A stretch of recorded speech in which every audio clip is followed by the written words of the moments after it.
বাংলাদেশ ইলেকশনে এই পর্যায়ে আমাদের একজন অতিথি স্টুডিওতে আছেন ঢাকা বিশ্ববিদ্যালয়ের রাষ্ট্রবিজ্ঞান বিভাগের অধ্যাপক জনাব কাজী মোহাম্মদ মাহবুবুর রহমান। আমরা তার সাথে আবারও কথা বলবো।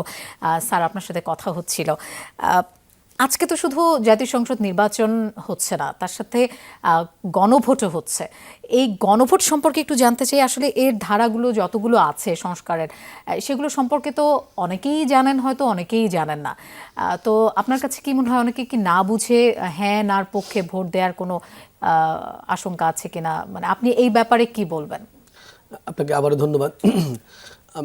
যে আলোচনা শুরু করেছিলাম, একটু ওই আলোচনাটা বলি যে ক্যাম্পেইনকালীন সময়টাতে কিন্তু আমরা দেখেছি একটা মাত্রাগত পরিবর্তন, এবং যেটা আজকে ভোটেও দেখলাম যে 12টা পর্যন্ত, বিশেষ করে সহিংসতার ক্ষেত্রে আমাদের যে তৃতীয় বিশ্বের দেশগুলো, বিশেষ করে এমনকি দক্ষিণ এশিয়ার দেশগুলো, সবচেয়ে বেশি গণতন্ত্রের দেশ ভারত, মানে নির্বাচনী গণতন্ত্রের, সেখানেও কিন্তু প্রায় 250-300 লোক আমরা প্রায় শুনি। মানে সবগুলো একজ্যাক্ট ফিগার আমার জানা নেই, মানে একটা লম্বা তালিকা থাকে যারা নির্বাচনকালীন সময়ে সহিংসতা নিহত হন। তো এইটা একটা নির্বাচনের দিনেও আমরা একটা পরিবর্তন লক্ষ্য করছি রাজনীতি সংস্কৃতির, এবং ক্যাম্পেইনকালীন সময়ে কিন্তু আমরা একটা পরিবর্তন লক্ষ্য করেছি যে রাজনৈতিক দলের নেতৃবৃন্দ, আমি যে কথা বলছিলাম যে বিএনপি চেয়ারপারসন সরাসরি অডিয়েন্স থেকে ভোটারদেরকে টেনে তার, এমনকি একবার দেখলাম যে তিনি তার চেয়ারে বসতে বলতেছেন এক সিনিয়র সিটিজেনকে। তো এই যে এটা আগে আমাদের নেতৃবৃন্দ কিন্তু ডায়াসে উঠে বক্তৃতা দিয়ে চলে যেতেন, এবং সেটা সবাই শুনতো ভাবগম্ভীর। এটা যে একটা ইন্টারকানেকশন করা যায়, এই মডেলটা কিন্তু এই নির্বাচনে নতুন। তো এইটা যেমন মাত্রা পরিবর্তন করছে ক্যাম্পেইনকালীন সময়ে, কিছু যদিও স্যার এবার প্রচারণাতেও কিন্তু অনেক ধরনের ভিন্নতা এসেছে। আগে যেমন আমরা শহরের মধ্যে দেখতাম ব্যানার ফেস্টুনে ছেয়ে যেত, এখন আমরা আকাশ দেখতে পারি, মানে কোনো ব্যানার ফেস্টুন নাই।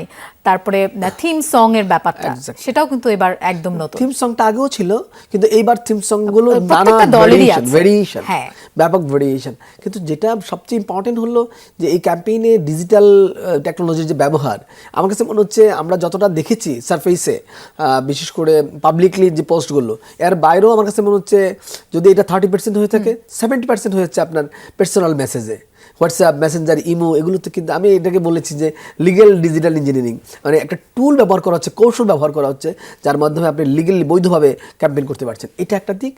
আর দ্বিতীয়ত হলো যে আপনি যে প্রশ্নটা করেছেন এখন হানা ভোটের ব্যাপারে, আমরা জানি এটা যে রাজনৈতিক দলগুলো যেভাবে জুলাই সনদ স্বাক্ষর করেছে, তার মধ্যে কিছুটা পরিবর্তিত হয়ে কিন্তু হানা ভোটে এসেছে, এটা বাস্তবতা।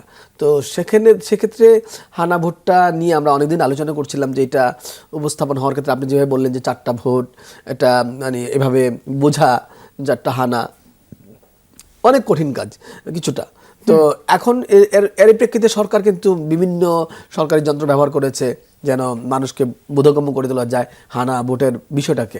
এবং আমরা যে আসলে তো আমরা একটা জবাবদিহিমূলক সরকার চাই, আমরা একটা টেকসই গণতন্ত্র চাই, আমরা আর কখনো কর্তৃত্ববাদ ফেসিবাদ চাই না। আমরা আবার চাই 5 বছর পরে একটা চমৎকার নির্বাচন হোক, আরও ভালো নির্বাচন হোক, এবং সরকারগুলো নাগরিকের কাছে স্বচ্ছতার সাথে জনগণের জন্য কাজ করুক। তো সেটা করার জন্য কিছু সাংবিধানিক পরিবর্তন আমাদের লাগবে।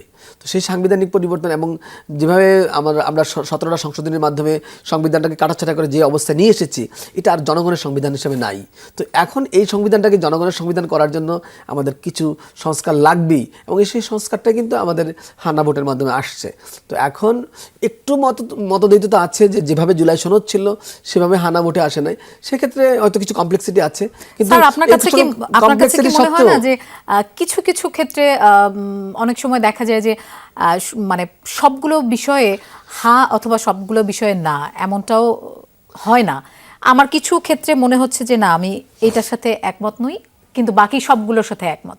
সেই ক্ষেত্রে কি হতে পারে? এই ক্ষেত্রে ডিবেটটা ছিল লম্বা সময় ধরে যে মানে বেশি প্রশ্ন দেওয়া হবে না কম প্রশ্ন দেওয়া হবে।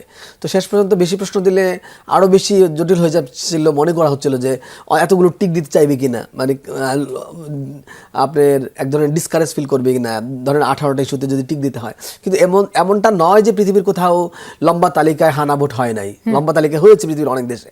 তো বাংলাদেশে এটাকে সিম্পল করতে গিয়ে 4টা ভোটের মধ্যে সবগুলো ইস্যুকে 4টা ইস্যুতে চারটা কমন মানে বড় জেনারেল জায়গা থেকে সবগুলো ইস্যুকে ইনক্লুড করা হয়েছে।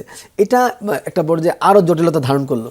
এখন যে অবস্থায় এসেছে, আমরা যারা সংস্কার চাই, আমরা যারা সংস্কার মানে সংবিধানকে গণমুখী করতে চাই, সেগুলোতে অবশ্যই এখন হা বলতে হবে। এবং আপনি দেখেন সবগুলো রাজনৈতিক দলগুলো কিন্তু হায়ের পক্ষে কথা বলেছে, হায়ের পক্ষে ভোট চেয়েছে একটা না, যদি যেহেতু হায়ের পক্ষে সবাই কথা বলেছে, সো এখন যারা এই ভোটোৎসবে যাচ্ছে তারা তো এই রাজনৈতিক দলগুলোরই সমর্থক। সুতরাং আমার কাছে মনে হচ্ছে যে মানে হাটাকে পরিচিত করা গেছে। এবং আরেকটা কিন্তু একটা বিষয় আপনার আছে, যে সেটা হলো এই হা আসলেও এটা কিভাবে ইমপ্লিমেন্টেড হবে সেটার জন্য কিন্তু আমাদের সময় আছে। তো সেক্ষেত্রে কিন্তু এই হাটাকে ইমপ্লিমেন্ট করার প্রক্রিয়াটা নিয়ে কিন্তু আমরা আলাপ করতে পারবো। এখনো নতুন যে সরকার আসবে, সেই সরকার কিন্তু আমাদেরকে এই বিষয়গুলোর সাথে আবার পরিচিত করাবে।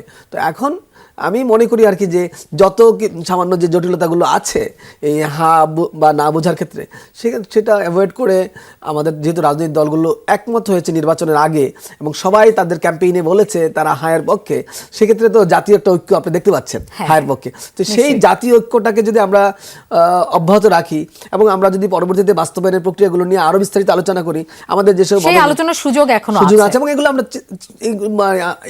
যে চ্যালেঞ্জগুলো অলরেডি আছে সেগুলো কিন্তু আমরা সমাধান করতে পারবো। অলরেডি আপনি দেখেন আমরা কিন্তু অনেকগুলো চ্যালেঞ্জ গত 2 বছর সমাধান করে এসেছি। ইভেন আপনি দেখেন রাজনৈতিক দলগুলো যে একসাথে বসে একটা সংবিধান সংশোধনের একটা পর্যায়ে আসবে, সেটা হয়তো বাংলাদেশের 54 বছর ইতিহাসে নাই। এবং আপনি দেখেন প্রধান উপদেষ্টা যতবারই রাজনৈতিক দলগুলোকে ওনার অফিসে ডেকেছেন এবং বিভিন্ন সংকটের সময় সবাই কিন্তু গিয়েছে এবং সবার সাথেই তিনি কথা বলেছেন এবং হাসি মুখে সবাই করেছেন। এবং আপনি দেখেন জাতিসংঘে যখন উনি গেলেন, কেউ কিন্তু বলেন আমরা যাব না। তো আমরা কিন্তু গত 2 বছর দেখছি একটা ঐক্যমত্যের ভিত্তিতে সরকারে সকল রাজনৈতিক দল সমর্থন করে যাচ্ছে। এবং সেটা নিয়ে হানা নিয়ে যে একটু ডিবেট উঠেছিল সমাজে, সেটাও কিন্তু ক্লিয়ার হয়ে গেল যখন রাজনৈতিক দলগুলোর প্রধান নেতারা সবাই বলছেন যে নতুন একটা বাংলাদেশ আমরা দেখতে যাচ্ছি। আমি দেখতে পাচ্ছি, আপনিও দেখতে পাচ্ছেন। জি স্যার, আপনাকে অনেক অনেক ধন্যবাদ বাংলাদেশ ইলেকশনে সময় দেওয়ার জন্য। আপনাকে ধন্যবাদ। জি দর্শক, আমরা কথা বলছিলাম ঢাকা বিশ্ববিদ্যালয়ের রাষ্ট্রবিজ্ঞান বিভাগের অধ্যাপক জনাব কাজী মোহাম্মদ মাহবুবুর রহমানের সাথে।